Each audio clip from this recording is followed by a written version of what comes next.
ആ കടന്നു കടന്നു.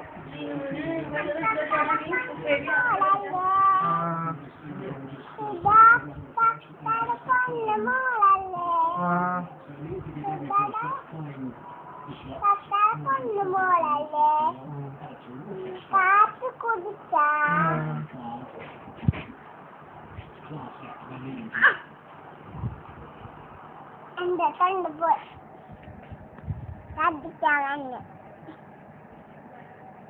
അപ്പക്കാർ പൊന്നു മോളല്ലേ കാത്തു കുടിച്ച ചോട് തിന്ന ഭക്ഷണം കഴിച്ച പിതാരെ കൊണ്ടിട്ട്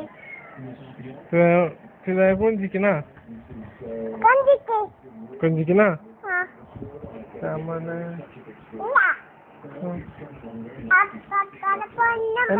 എന്നെ കൊഞ്ചിക്ക് അപ്പക്കാരെ പൊന്നു മോളല്ലേ ആ പിതാരെ പൊന്നു മോളല്ലേ മറ്റേ പോയി കൊണ്ടിട്ടാ ആ